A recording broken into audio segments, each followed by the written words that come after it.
ನಮಸ್ಕಾರ. ಮಹಾಭಾರತದ ಈ ಸಂಚಿಕೆಗೆ ತಮಗೆ ಸ್ವಾಗತ. ಈ ದಾನವ ಶಿಲ್ಪಿ ಮಯ ಅರ್ಜುನನ ಅನುಮತಿಯನ್ನು ತೆಗೆದುಕೊಂಡು ಹಿಮಾಲಯ ಪ್ರಾಂತ್ಯದತ್ತ ಹೋದ. ಅಲ್ಲಿ ಈ ಮೈನಾಕ ಪರ್ವತದ ಪಕ್ಕದಲ್ಲಿ ಹಿರಣ್ಯ ಶೃಂಗ ಎನ್ನುವ ಪರ್ವತವಿದೆ. ಆ ಪರ್ವತದ ಪಕ್ಕ ಈ ಬಿಂದು ಸರೋವರ ಎನ್ನುವ ಕೊಳವಿದೆ. ಆ ಕೊಳ ಅದರ ಪ್ರಾಂತ್ಯದಲ್ಲಿಯೇ, ಅಂದರೆ ಅದರ ಸಮೀಪದಲ್ಲಿಯೇ ಬಹಳಷ್ಟು ಯಾಗಾದಿಗಳು ಹಿಂದೆ ನಡೆದು ಹೋಗಿವೆ. ಈ ಪ್ರಜಾಪತಿ ದಕ್ಷ ಅಲ್ಲಿ ನೂರಾರು ಯಜ್ಞಗಳನ್ನು ಮಾಡಿದ್ದಾನೆ. ಈ ಭಗೀರಥ ಸಾವಿರಾರು ವರ್ಷಗಳ ಕಾಲ ತಪಸ್ಸನ್ನು ಅಲ್ಲಿಯೇ ಮಾಡಿ ಗಂಗೆಯನ್ನು ಭೂಮಿಗೆ ತರಿಸಿಕೊಂಡ. ಅವನು ತರಿಸಿಕೊಂಡಿದ್ದರಿಂದಲೇ ಗಂಗೆಗೆ ಭಾಗೀರಥಿ ಎನ್ನುವ ಇನ್ನೊಂದು ಹೆಸರು ಸಹ ಬಂತು. ಆ ಜಾಗದಲ್ಲಿ ಇಂದ್ರ 100 ಯಾಗಗಳನ್ನು ಮಾಡಿ ಶತಕ್ರತು ಎನಿಸಿಕೊಂಡ. ಈ ಮಯ ಅಲ್ಲಿಗೆ ಬಂದವನೇ ಮೊದಲು ಆ ವಿಚಿತ್ರವಾದ ಗದೆಯನ್ನು ತೆಗೆದುಕೊಂಡ. ನಂತರ ಆ ದೇವದತ್ತವೆಂಬ ಈ ಶಂಖವನ್ನು ತೆಗೆದುಕೊಂಡ. ಅದಾದ ಮೇಲೆ ಈ ಸಭಾ ಮಂಟಪದತ್ತ ಬಂದ. ಅಲ್ಲಿ ಅವನೇ ನಿರ್ಮಿಸಿದ್ದ ಭಂಡಾರದಲ್ಲಿ ಆ ವಸ್ತುಗಳು ಅವನಿಗೆ ಸಿಕ್ಕವು. ಅಲ್ಲಿ ಸುವರ್ಣ, ರತ್ನ ಮತ್ತು ವಿಚಿತ್ರ ಸಾಮಗ್ರಿಗಳು ಇದ್ದವು. ಅವೆಲ್ಲವನ್ನು ಈ ದಾನವ ಶಿಲ್ಪಿ ಮಯ ಕಿಂಕರರು ಎನ್ನುವ ರಾಕ್ಷಸರ ಸಹಾಯದಿಂದ ಇಂದ್ರಪ್ರಸ್ಥಕ್ಕೆ ಹೊತ್ತುಕೊಂಡು ಬಂದ. ಇಂದ್ರಪ್ರಸ್ಥಕ್ಕೆ ಬಂದ ನಂತರ ಭೀಮನಿಗೆ ಆ ಮಹಾಗದೆಯನ್ನು ಕೊಟ್ಟ. ಅರ್ಜುನನಿಗೆ ಕೇಳುಗರು ಎದೆ ನಡುಗಿಸುವಂತಹ ಮಹಾಘೋಷವಿರುವ ಆ ಶಂಖವನ್ನು ಅರ್ಜುನನಿಗೆ ಕೊಟ್ಟ. ಆ ಇಬ್ಬರಿಗೂ ಬಹಳ ಸಂತೋಷವಾಯಿತು. ನಂತರ ಈ ದಾನವ ಶಿಲ್ಪಿ ಮಯ ತನ್ನನ್ನೇ ತಾನು ಬಿರುಸಿನಿಂದ ಆ ಸಭಾ ಮಂಟಪದ ಕೆಲಸದಲ್ಲಿ ತೊಡಗಿಸಿಕೊಂಡ. 14 ತಿಂಗಳ ಅವಧಿಯಲ್ಲಿ ಈ ಸಭಾ ಮಂಟಪ ಮುಗಿಯಿತು. ಆ ಸಭಾ ಮಂಟಪ ಬಹಳ ಸೊಗಸಾಗಿತ್ತು. ನೋಡುಗರ ಕಣ್ಮನ ಸೆಳೆಯುವಂತೆ ಇತ್ತು. ಕಂಬಗಳು ಬಂಗಾರದ್ದಾಗಿತ್ತು. ಗೋಡೆಗಳಲ್ಲಿ ರತ್ನಗಳೇ ಹುದುಗಿದ್ದವು. ರತ್ನಗಳ ತೋರಣಗಳಿದ್ದವು. ಅವನು ಒಂದು ಪುಷ್ಕರಣಿ ಅಥವಾ ಕೊಳವನ್ನು ಅಲ್ಲೇ ನಿರ್ಮಿಸಿದ್ದ. ಆ ಕೊಳದಲ್ಲಿ ಕೆಸರೇ ಇರಲಿಲ್ಲ. ಅಲ್ಲಿಯ ತಾವರೆಗಳು, ಆ ತಾವರೆ ಬಳ್ಳಿಗಳು ರತ್ನ ಖಚಿತವಾಗಿದ್ದವು. ಆ ಎಲೆಗಳು ನೀಲಿಯ ಬಣ್ಣದ ವೈಡೂರ್ಯದಿಂದ ಆಗಿದ್ದವು. ಆ ತಾವರೆಗಳು ಸುವರ್ಣದಿಂದ ಪ್ರಕಾಶಿಸುತ್ತಿದ್ದವು. ಅಲ್ಲಿ ಈ ಮೀನು ಮತ್ತು ಆನೆಗಳು ಸಹ ಸುವರ್ಣದ ಕಾಂತಿಯನ್ನು ಹೊಂದಿದ್ದವು. ಆ ಸಭಾ ಮಂಟಪವನ್ನು 8,000 ಈ ಕಿಂಕರರು ಎನ್ನುವ ರಾಕ್ಷಸರು ರಕ್ಷಿಸುತ್ತಿದ್ದರು. ಈ ರೀತಿ ಮತ್ತೆ ಆ ಸ್ಫಟಿಕದ ಮೆಟ್ಟಿಲುಗಳನ್ನು ಆ ಸಭಾ ಮಂಟಪದಲ್ಲಿ ಮಾಡಲಾಗಿತ್ತು. ಈ ರೀತಿ ಈ ಸಭಾ ಮಂಟಪ ನಿರ್ಮಾಣವಾಯಿತು. ಆ ನಿರ್ಮಾಣವಾದ ನಂತರ ದಾನವ ಶಿಲ್ಪಿ ಮಯ ಈ ಪಾಂಡವರಿಂದ, ಅದರಲ್ಲೂ ಅರ್ಜುನನಿಂದ, ಎಲ್ಲರಿಂದಲೂ ಬೀಳ್ಕೊಂಡ. ಒಂದು ಶುಭ ದಿನ, ಶುಭ ಮುಹೂರ್ತದಲ್ಲಿ ಆ ಸಭಾ ಮಂಟಪದ ಉದ್ಘಾಟನೆಯಾಯಿತು. ಅದಕ್ಕೆ ಆಹ್ವಾನಿತ ರಾಜರುಗಳು ಬಂದಿದ್ದರು. ಎಷ್ಟೋ ಜನ ಋಷಿ ಮುನಿಗಳು ಎಲ್ಲರೂ ಬಂದಿದ್ದರು. 1,00,000 ಜನರಿಗೆ ಭೋಜನವಾಯಿತು. ರಸಪಾನೀಯಗಳಿದ್ದವು. ಮನೋರಂಜನೆಯ ಕಾರ್ಯಕ್ರಮಗಳಿದ್ದವು. ಈ ರೀತಿ ಅದು ಉದ್ಘಾಟನೆಯಾದ ನಂತರ ದಿನವೂ ತನ್ನ ಸಭೆಗಳನ್ನು ಯುಧಿಷ್ಠಿರ ಆ ಸಭಾ ಮಂಟಪದಲ್ಲಿ ನಡೆಸಲು ತೊಡಗಿದ. ಹೀಗೆ ನಡೆಯುತ್ತಿರಬೇಕಾದರೆ ಒಂದು ದಿನ ನಾರದ ಮಹರ್ಷಿಗಳು ಈ ಯುಧಿಷ್ಠಿರನ ಸಭಾ ಮಂಟಪಕ್ಕೆ ಬಂದರು. ನಾರದ ಮಹರ್ಷಿಗಳು ತ್ರಿಲೋಕ ಸಂಚಾರಿಗಳು.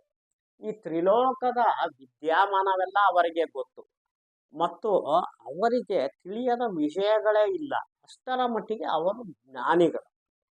ಅವರು ಬಂದ ನಂತರ ಎಲ್ಲರೂ ಎದ್ದು ನಿಂತರು. ಅವರಿಗೆ ಆದ್ಯ ಪಾದ್ಯಗಳಾದವು. ನಂತರ ಅವರಿಗೆ ಪೂಜೆಗಳು ಸಹ ಸಲ್ಲಿಕೆಯಾದವು. ಅವರು ಯುಧಿಷ್ಠಿರನೊಂದಿಗೆ ಮಾತುಕತೆಯನ್ನು ಆಡಿದರು.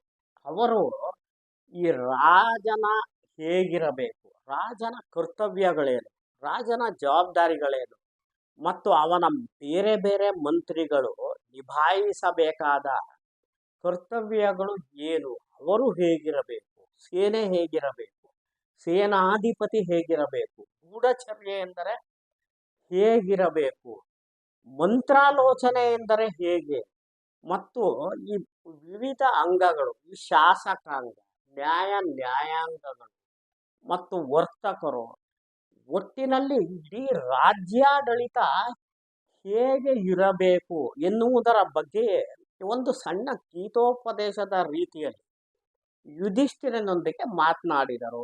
ಮಧ್ಯೆ ಮಧ್ಯೆ ಯುಧಿಷ್ಠಿರನನ್ನು ಸಹ ಕೇಳುತ್ತಿದ್ದರು, ನಿನ್ನ ರಾಜ್ಯದಲ್ಲಿ ಈ ರೀತಿ ಇದೆ ಎಂದು. ಆಗ ಯುಧಿಷ್ಠಿರ ಹೌದು ಮುನಿಗಳೇ ಎಂದು ಉತ್ತರ ಕೊಡುತ್ತಿದ್ದ. ಇವೆಲ್ಲವೂ ಬಹಳ ಕಾಲದವರೆಗೆ ನಡೆಯಿತು. ಇವೆಲ್ಲವೂ ಮುಗಿದ ನಂತರ ಯುಧಿಷ್ಠಿರ ಆ ಮುನಿಗಳಿಗೆ ಕೇಳಿದ, ಮಹರ್ಷಿಗಳೇ, ನೀವು ಈ 3 ಲೋಕಗಳನ್ನು ಸುತ್ತಿದ್ದೀರಿ. ಈಗ ಇಲ್ಲಿ ಈ ಸಭಾಮಂಟಪದ ರೀತಿಯಲ್ಲಿ ನೀವು ಬೇರೆ ಸಭಾಮಂಟಪವನ್ನು ನೋಡಿದ್ದೀರಾ? ಹಿಂದೆ ಎಂದಾದರೂ ಈ ರೀತಿಯ ಸಭಾಮಂಟಪವಿತ್ತೆ ಎಂದು ಕೇಳಿದ. ಅದಕ್ಕೆ ನಾರದ ಮುನಿಗಳು ಮೃದುವಾಗಿ ನಕ್ಕು ನುಡಿದರು, ಅಯ್ಯ ಯುಧಿಷ್ಠಿರ, ಈ ಲೋಕದಲ್ಲಿ ಇಂತಹ ಸಭಾಮಂಟಪವು ಎಲ್ಲೂ ಇಲ್ಲ. ಈ ಭೂಮಿಯಲ್ಲಿ ಹಿಂದೆ ಇರಲೂ ಇಲ್ಲ. ಆದರೆ ಇದಕ್ಕಿಂತ ಉತ್ತಮವಾದ ಮಂಟಪಗಳು ಬೇರೆ ಕಡೆ ಇವೆ ಎಂದು ಹೇಳಿದರು.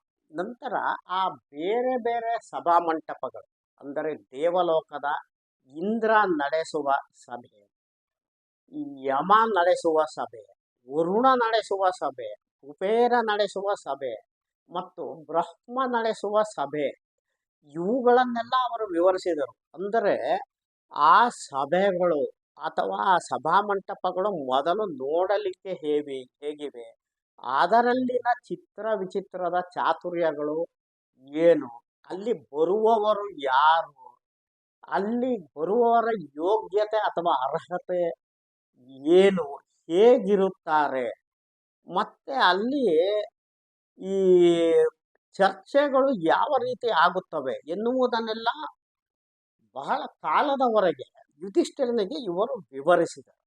ಅದೆಲ್ಲ ಆಯಿತು. ನಂತರ ಯುಧಿಷ್ಠಿರನೆಂದ, ಮಹರ್ಷಿಗಳೇ, ನನಗೆ ಒಂದು ಸಂದೇಹ. ನೀವು ಈ ದೇವ ಸಭೆಯ ಬಗ್ಗೆ ಹೇಳಿರಿ, ಅಂದರೆ ಇಂದ್ರನ ಸಭೆಯ ಬಗ್ಗೆ. ಆದರೆ ಇಂದ್ರನ ಸಭೆಯಲ್ಲಿ ಮಹರ್ಷಿಗಳು ದೇವತೆಗಳು ಇರುತ್ತಾರೆ, ಅದು ಸರಿಯೇ. ಆದರೆ ಈ ಮಹಾರಾಜ ಹರಿಶ್ಚಂದ್ರ ಅಲ್ಲಿ ಹೇಗೆ ಇದ್ದಾನೆ, ಆತ ರಾಜರ್ಷಿಯಲ್ಲವೇ? ಅಲ್ಲಿ ಆತ ಇರಬೇಕಾದರೆ ಅವನು ಎಲ್ಲರೂ ಸಾಮಾನ್ಯವಾಗಿ ಮಾಡಲಾರದ್ದನ್ನು ಆತ ಏನು ಮಾಡಿದ್ದಾನೆ, ಯಾವ ಕಾರಣದಿಂದ ಆತ ಅಲ್ಲಿದ್ದಾನೆ ಎನ್ನುವ ಪ್ರಶ್ನೆಯನ್ನು ಹಾಕಿದ. ಜೊತೆಗೆ ಇನ್ನೊಂದು ಪ್ರಶ್ನೆಯನ್ನು ಯುಧಿಷ್ಠಿರ ಕೇಳಿದ, ಮಹರ್ಷಿಗಳೇ, ನೀವು ನನ್ನ ತಂದೆಯನ್ನು ನಿಮ್ಮ ಸಂಚಾರದಲ್ಲಿ ನೋಡಿದ್ದೀರಾ, ಅವರು ಹೇಗಿದ್ದಾರೆ ಎಂದು ಕೇಳಿದ. ಆಗ ನಾರದ ಮುನಿಗಳು ನುಡಿದರು, ನೋಡು, ಆ ಹರಿಶ್ಚಂದ್ರನ ಬಗ್ಗೆ ಹೇಳುತ್ತೇನೆ. ಆತ ಇಕ್ಷ್ವಾಕು ವಂಶದ ರಾಜ, ಅಯೋಧ್ಯೆಯಲ್ಲಿ ರಾಜನಾಗಿದ್ದ. ಆತ ಧರ್ಮಾತ್ಮನಾಗಿದ್ದ, ಮಹಾಪರಾಕ್ರಮಿಯಾಗಿದ್ದ.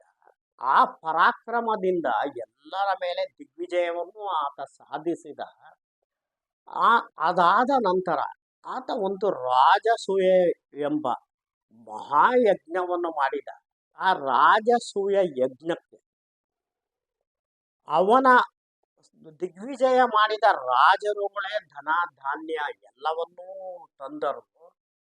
ಆ ಯಜ್ಞ ಬಹಳ ಸುಸೂತ್ರವಾಗಿ, ಸೂಕ್ತವಾಗಿ, ಶಾಸ್ತ್ರೋಕ್ತವಾಗಿ ನಡೆಯಿತು. ಹೇರಳವಾಗಿ ದಾನವನ್ನು ಹರಿಶ್ಚಂದ್ರ ಮಹಾರಾಜ ನೀಡಿದ. ಒಂದು ಕೇಳಿದರೆ ಅದರ 5 ಪಟ್ಟು ಆತ ನೀಡುತ್ತಿದ್ದ. ಹೀಗೆ ಆತ ಪರಾಕ್ರಮಿಯಾಗಿದ್ದ, ದಕ್ಷನಾಗಿದ್ದ, ಯಶಸ್ವಿಯಾಗಿದ್ದ, ರಾಜಸೂಯ ಯಾಗ ಮಾಡಿದ್ದರಿಂದ ಅವನಿಗೆ ಆಶೀರ್ವಾದವು ಲಭಿಸಿತು. ಈ ಎಲ್ಲದರಿಂದ ಸೇರಿ ಆತ ಈಗ ಇಂದ್ರನ ಸಭೆಯಲ್ಲಿ ಇದ್ದಾನೆ ಎಂದು ಹೇಳಿದರು. ಜೊತೆಗೆ ಅವರು ಹೇಳಿದರು, ನಾನು ನಿನ್ನ ತಂದೆ ಪಾಂಡು ಮಹಾರಾಜನನ್ನು ಈ ಪಿತೃಲೋಕದಲ್ಲಿ ನೋಡಿದ್ದೆ, ಅವರೊಂದಿಗೆ ಮಾತನಾಡಿದೆ. ಪಾಂಡು ಮಹಾರಾಜನು ಸಹ ಈ ಹರಿಶ್ಚಂದ್ರನ ಬಗ್ಗೆ ನನ್ನೊಂದಿಗೆ ಕೇಳಿದ್ದ. ಅವನಿಗೆ ನಿನಗೆ ಹೇಳಿದ ಹಾಗೆ ನಾನು ಅವನೊಂದಿಗೆ ಹೇಳಿದೆ. ಆದ್ದರಿಂದ ಅವನು ನಿನಗೆ ಒಂದು ಸಂದೇಶವನ್ನು ನನ್ನ ಮೂಲಕ ಕಳುಹಿಸಿದ್ದಾನೆ. ಅವನು ಹೇಳಿದ್ದಾನೆ, ವತ್ಸ ಯುಧಿಷ್ಠಿರ, ನೀನು ಧರ್ಮಾತ್ಮ, ದಕ್ಷತೆಯಿಂದ ರಾಜ್ಯಭಾರವನ್ನು ಮಾಡುತ್ತಿದ್ದೀಯ. ನೀನು ಪರಾಕ್ರಮಿಯೂ ಸಹ. ನಿನಗೆ ಮಹಾಬಲಶಾಲಿಗಳಾದ ಮಹಾಪರಾಕ್ರಮಿಗಳಾದ 4 ಜನ ತಮ್ಮಂದಿರು ಇದ್ದಾರೆ. ನೀನು ಎಲ್ಲರ ಮೇಲೆ ದಿಗ್ವಿಜಯವನ್ನು ಸಾಧಿಸು. ರಾಜಸೂಯ ಯಾಗವನ್ನು ನೀನು ಮಾಡು. ನೀನು ಅದನ್ನು ಮಾಡುವುದರಿಂದ ನಾನೂ ಸಹ ಅನೇಕ ಸಂವತ್ಸರಗಳ ಕಾಲ ಇಂದ್ರನ ಸಭೆಯಲ್ಲಿ ಪಾಲ್ಗೊಳ್ಳಬಹುದು. ನಿನ್ನ ಪೂರ್ವಿಕರಿಗೂ ಸದ್ಗತಿ ಬರುತ್ತದೆ ಮತ್ತು ನಿನಗೂ ನಿನ್ನ ತಮ್ಮಂದಿರಿಗೂ ಇಹಪರದಲ್ಲಿ ಯಶಸ್ಸು, ಕೀರ್ತಿ, ಸದ್ಗತಿಗಳು ದೊರೆಯುತ್ತವೆ. ನೀನು ಹುಟ್ಟಿರುವುದು ಸಾರ್ಥಕವಾಗುತ್ತದೆ ಎಂದು ನನ್ನ ಮೂಲಕ ನಿನಗೆ ಹೇಳಿ ಕಳುಹಿಸಿದ್ದಾನೆ ಎಂದು ನಾರದ ಮಹರ್ಷಿಗಳು ನುಡಿದರು. ಅವರು ಮತ್ತು ಹೇಳಿದರು, ಧರ್ಮರಾಯ, ನೀನು ಪ್ರಜಾಪಾಲನೆಯನ್ನು ಮಾಡುತ್ತಿದ್ದೆ, ಅದನ್ನು ಇನ್ನೂ ಚೆನ್ನಾಗಿ ಮಾಡು. ಈ ರಾಜಸೂಯ ಯಾಗವನ್ನು ನಡೆಸು. ಆದರೆ ಒಂದು ಎಚ್ಚರಿಕೆಯ ಮಾತನ್ನು ಹೇಳುತ್ತೇನೆ. ಈ ಯಾಗವನ್ನು ಬಹಳ ಶಾಸ್ತ್ರೋಕ್ತವಾಗಿ ಮಾಡಬೇಕು. ಅದರಲ್ಲಿ ಏನಾದರೂ ಹುಳುಕು ಅಥವಾ ದೋಷ ಉಂಟಾದರೆ ಅನರ್ಥ ಸಂಭವಿಸುತ್ತದೆ. ಅದರಿಂದ ಕ್ಷತ್ರಿಯರ ಕುಲವೇ ನಾಶವಾಗಬಹುದು, ಹಾಗಾಗುತ್ತದೆ. ಆದ್ದರಿಂದ ಎಚ್ಚರಿಕೆಯಿಂದ ಮಾಡು, ನಿನಗೆ ಒಳ್ಳೆಯದಾಗಲಿ ಎಂದು ನಾರದ ಮುನಿಗಳು ಧರ್ಮರಾಯನಿಗೆ ಹೇಳಿ ಅವನಿಂದ ಬೀಳ್ಕೊಂಡು ದ್ವಾರಕೆಯತ್ತ ಪಯಣ ಬೆಳೆಸಿದರು. ಈ ಧರ್ಮರಾಯ ಈಗ ರಾಜಸೂಯ ಯಾಗವನ್ನು ಹೇಗೆ ಮಾಡುವುದು ಎಂಬ ಆಲೋಚನೆಯಲ್ಲಿ ಮಗ್ನನಾಗಿ ಹೋದ. ಮುಂದಿನ ಸಂಚಿಕೆಯಲ್ಲಿ ನಾವು ಈ ಧರ್ಮರಾಯ ಎಲ್ಲರೊಂದಿಗೆ ಈ ರಾಜಸೂಯ ಯಾಗ ನಡೆಸುವುದರ ಬಗ್ಗೆ ಆದ ಜಿಜ್ಞಾಸೆಗಳನ್ನು ತಿಳಿಯೋಣ. ನಮಸ್ಕಾರ.